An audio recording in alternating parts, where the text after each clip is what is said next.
It must be tiring listening to me say the same thing over and over again, week after week.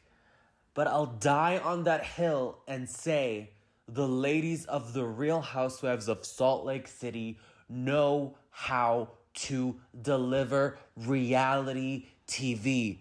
Period. This season, season 4, has been their best season yet. Sadly, I have to say, Jen Shah, you are thought about, but you are definitely not missed right now. The drama is stellar. The mess is messy. The breakups, the makeups, the rumors, the nastiness, the very good introductions of these new housewives, Monica and Angie, the mess between Heather and Whitney, between Meredith and Angie, Lisa being very activated.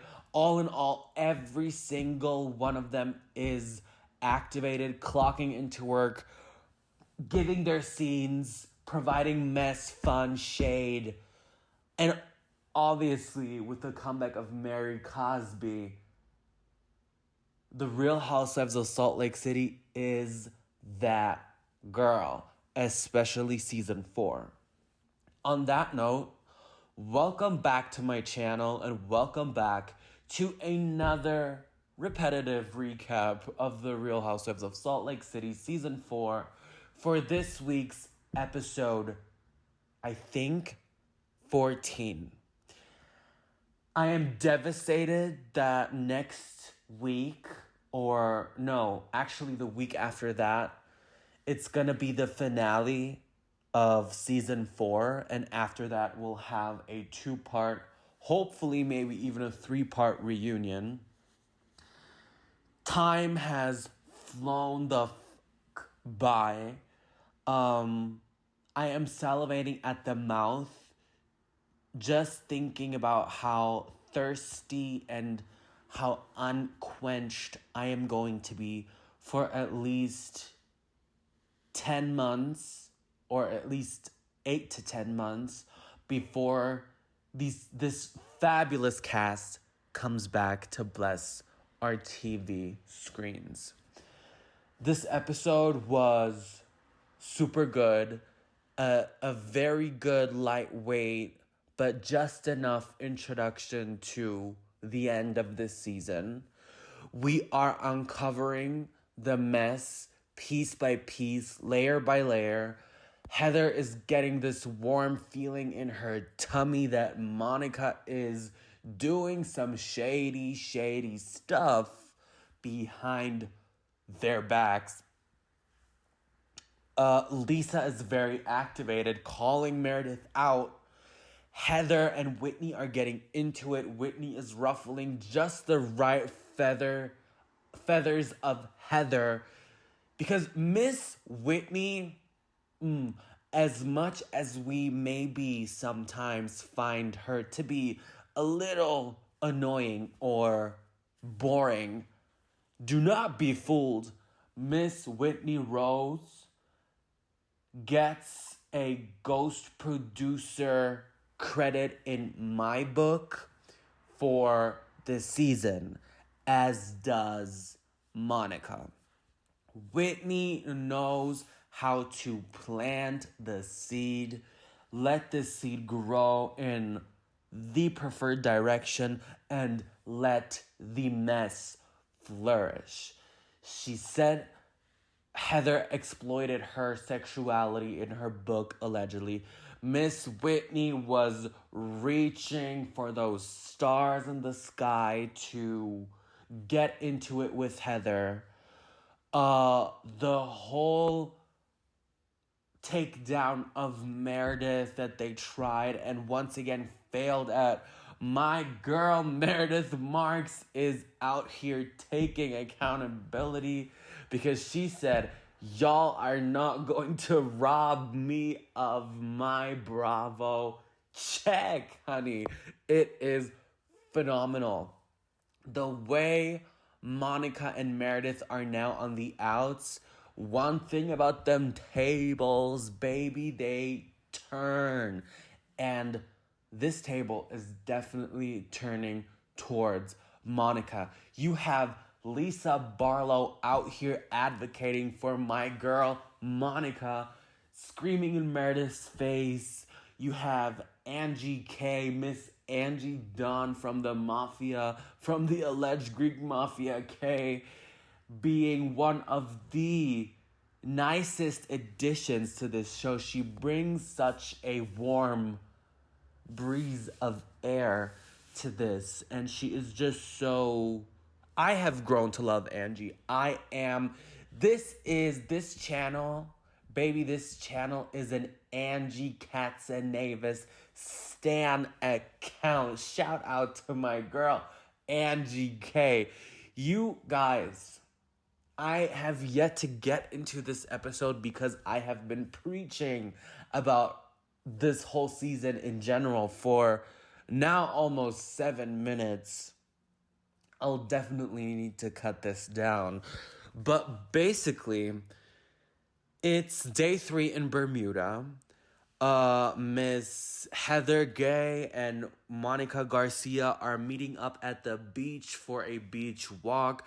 Heather is wanting to apologize to Monica for going off on her at dinner last night. Miss Heather Gay turned that around on herself and basically said, bloop, that apology gets taken right back because you were the one that instigated me, and now you have to apologize for the way I reacted. Miss Heather Gay looks innocent, but she definitely knows how to play this game. But preaching aside, I definitely do think that Monica is starting to overstep some boundaries. I definitely do think that Monica is starting to get a little unpopular in the group, as we all have been told during the season.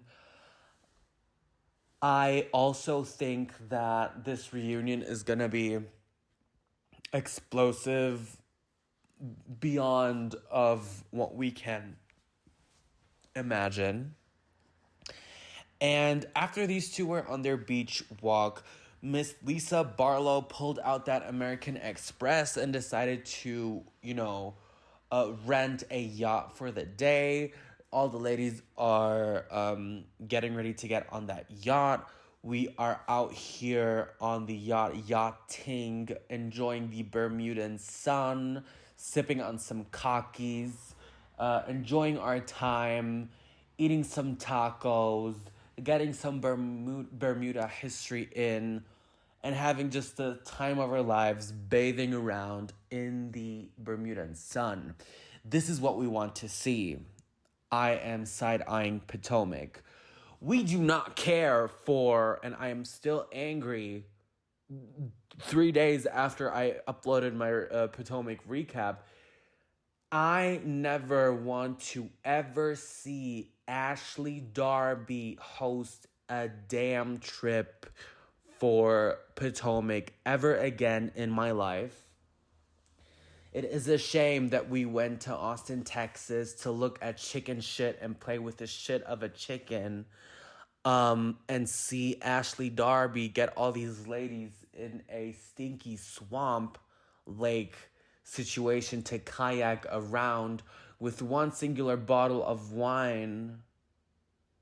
I am heavily side-eyeing the budget of production. Let's talk about what is happening to Black Bravo shows right now. But that's a whole other topic for another video that I'll probably take my sweet, sweet time for. So, back to SLC, we're yachting. Miss Meredith Marks is pouting away on one side of the boat, and the other ladies are chilling and relaxing on the other side.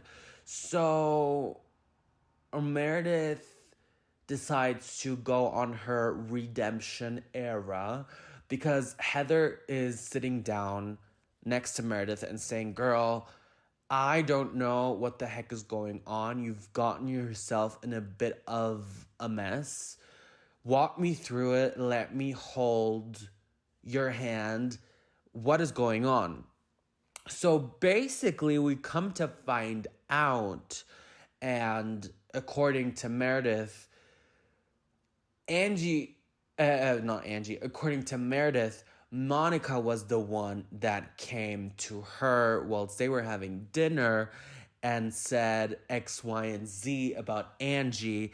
And then the both of them, or I guess Meredith, gets that DM with the same things that Monica had said about Angie. So that is the only reason why Meredith was asking Monica, did you get a DM regarding X, Y, and Z about Angie K's mafia business thing story, allegedly? To be honest, I have to agree with Lisa Barlow, and it's a gloomy day when you have me out here agreeing with Miss Lisa. I'm never taking accountability Barlow. Shout out to Lisa Barlow. I love you, but she can definitely not. Actually, no. Actually, no. Actually, I'm taking that back.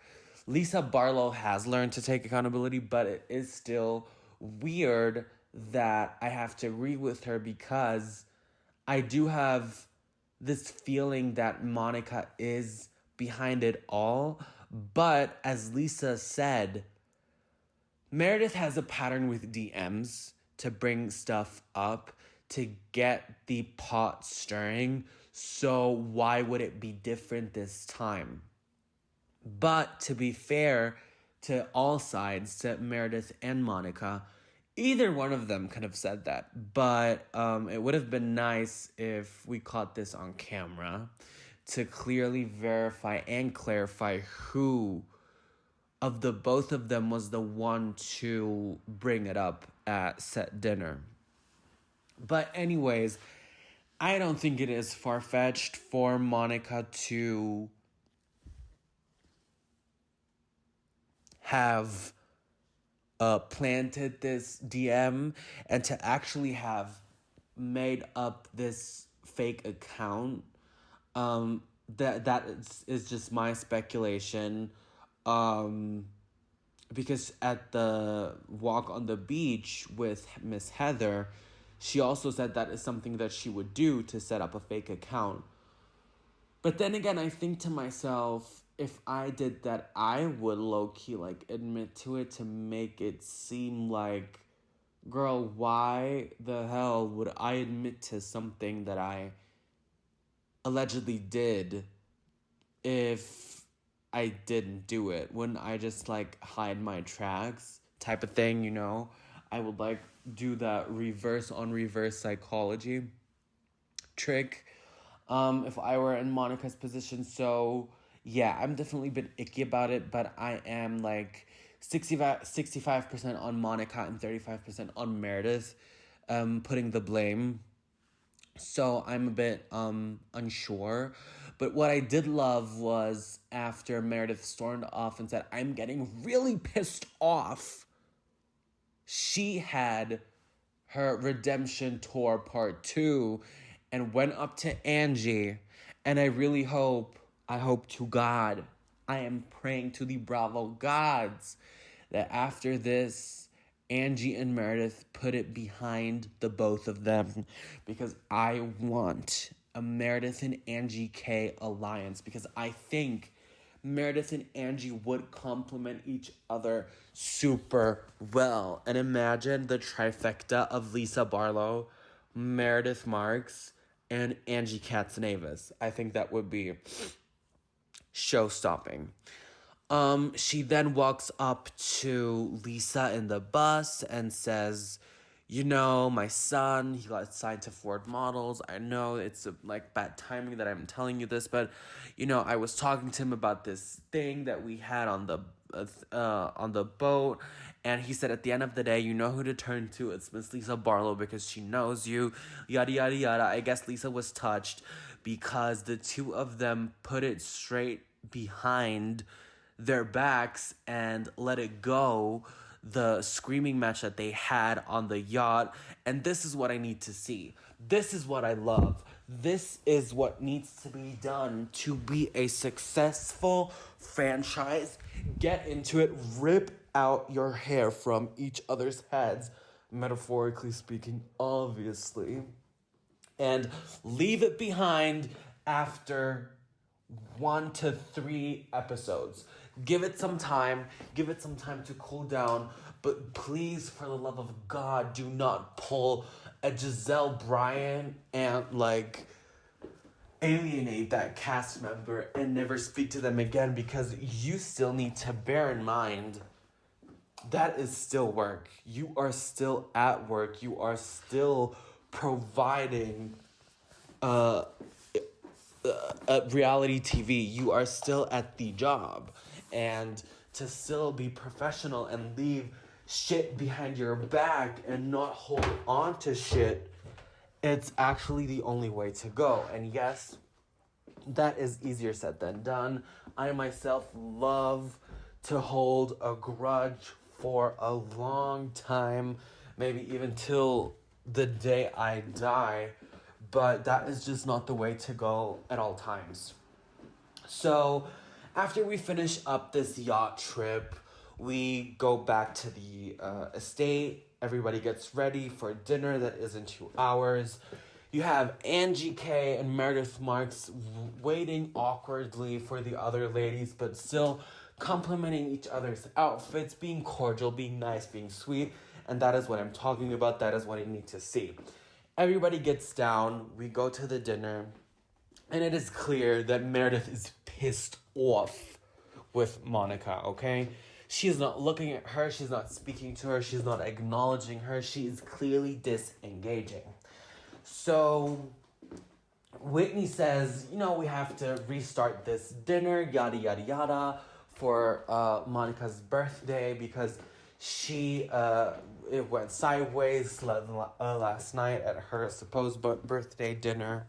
So let's go for round 2. And then Monica decides to address Meredith and says, like, you're really cold. I don't like this energy towards me. And they get into it a little bit. Meredith's like, and Monica is like complaining about how she feels it's a little fake and phony for her and Lisa to sit in the back of the bus whilst they were screaming at each other earlier in the day. And that to me gives definitely, why are we acting as if we can put things behind us? Please, Monica, use your brain. And I kind of have to say I like Monica for the drama that she brings, for the mess that she creates. And I think that if she would go to therapy maybe once or twice to get some stuff sorted out for her personal life, I think she could be a very enjoyable housewife. She gives me modern day era Brandy Glanville, to be honest. So yeah, I just thought, why the hell can't we move past this? I mean, it's only to benefit each and every single one in the group. So I thought that was a bit weird. Then the conversation goes to, how Meredith addresses as taking accountability, yada, yada, yada. And then all the girls go to a bar. Miss Rose decided to get a couple drinks in, and she was definitely charged up a little bit, if you know what I'm saying, because the girls were having fun. They were out in this Bermudan bar, I think the oldest bar in Bermuda, with like hanging dollar signs, dollar bills, actual dollar bills from the roof. Not roof, ceiling, I think is the word. And, excuse my English, it's actually like my third language that I speak. Shameless self-plug. So Whitney is addressing Heather's book, and Miss Heather Gay is very confused, as I would be, because she's talking about how she exploited Whitney's sexuality because Heather was Whitney's photographer back in 2017, And to be quite honest, I didn't get where Whitney was coming from because Heather was using an anecdote of her, and I haven't read Heather's book. I haven't ordered it. I think one day I will, because it does interest me the way that, she tells her story with her religious trauma. So it looked and it seemed as if Whitney was grasping for straws to get at Heather. And one thing about Whitney, she will get on Heather's nerves. So Heather's like, what the F are you talking about? I'm not exploiting your sexuality. I'm using an anecdote. Heather is wanting to leave. Whitney is very much poking the bear, not letting her like move past her. At one point, I think even slightly pushing her away. She loses his shoe. Heather falls to the floor, and you just know this is Bad Weather Part 2, the continuation of Season 3. And listen, we all were bored with this drama pulling through the whole of Season 3. And I'm very glad that we got through, I guess, 12 to 13 episodes before Bad Weather chimed in again to give us something. And I'm not annoyed. I love an activated Heather. I love a fourth wall moment. I love when they storm off and tear out their microphones from their dresses and throw them on the floor. It gives me everything I need and more. So basically Heather storms off. She beats the door back behind into the frame back again. Even the guests were like, girl, what the hell is going on? Whitney runs into her, screams after her that she's not taking accountability, she's not owning her shit. And Heather's like, get her away from me, she's crazy. I just need to think for a minute. She's yelling, yelling the producers, talking to them crazy and saying, well, I just need to think for a moment, please don't speak. I said, Heather, please don't let me find out that you talk to staff all the time like this. I don't think so. I don't put it past her. But it was a bit extra of her to react to the producer in front of the producer like that, to the face of the producer. Because production was like, girl, I will stand right here. I won't talk, but I just can't leave you alone. Please understand that. And I thought that was a bit rude of Heather. But then again, we were in the heat of the moment. It's completely fine, I guess. Hopefully she apologized later on. I guess Heather needed to gather herself, and it probably took everything in her not to bash into Whitney and fight her and cuss her out. So she probably didn't want to be made out in this bad light. I totally understand if she needed a moment to gather herself, but then the episode ends. Whitney stops running after her. Whitney looks intoxicated once again. And the preview for next week's episode is explosive. We have information confirmed from Heather. It seems as if she's building up this case during the last day to prove to the women something about someone. And that something about someone is probably going to be about Monica being a teensy tiny fraud and not giving her Botox and filler payments and